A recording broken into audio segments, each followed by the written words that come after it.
মাজার শব্দটি শুনলেই আমাদের কল্পনায় আসে একটি ব্যস্ততম জায়গা, যেখানে বিভিন্ন শ্রেণীর মানুষ জিয়ারতের জন্য আসা যাওয়া করে।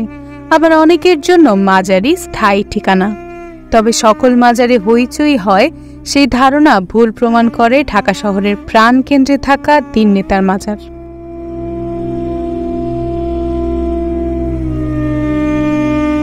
একটি বদ্বীপকে বাংলাদেশ নামকরণ করার পেছনে যাদের অবদান অনস্বীকার্য, তাদের মধ্যে অন্যতম 3 বিখ্যাত রাজনৈতিক নেতা হোসেন শহীদ সোহরাওয়ার্দী, খাজা নাজিমউদ্দিন এবং শেরে বাংলা একে ফজলুল হক।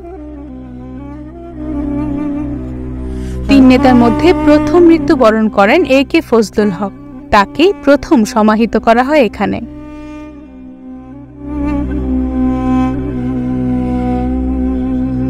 নেতার 3 জন ভিন্ন ভিন্ন সময়ে মারা গেলেও তাদের কবর দেয়া হয়েছিল সোহরাওয়ার্দী উদ্যানের এই জায়গায়।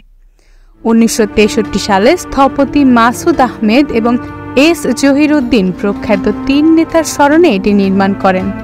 এটি মূলত মুসলিম স্থাপত্য রীতির স্থাপত্যিক ভাস্কর্য।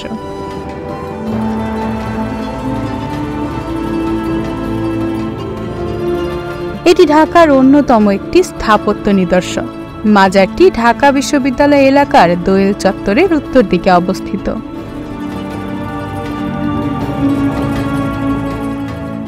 তবে স্থাপত্যকলার বাইরে থেকে দেখে বোঝার উপায় নেই এখানে কারা চিরনিদ্রায় রয়েছেন।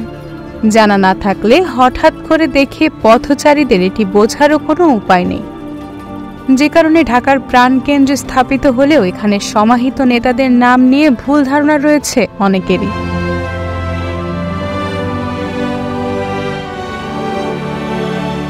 বর্তমানে অযত্ন অবহেলায় পড়ে আছে এই মাজার প্রাঙ্গণ।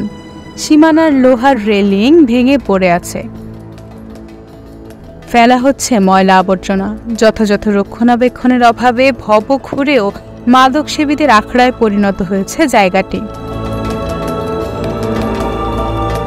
বাঙালিকে একটি জাতিতে প্রতিষ্ঠিত করতে যাদের অবদান ছিল, জাতি হিসেবে তাদের প্রতি দায়বদ্ধতা থেকেই সংশ্লিষ্ট কর্তৃপক্ষের উচিত মাজারটি পুনর্সংস্কারে কাজ করা।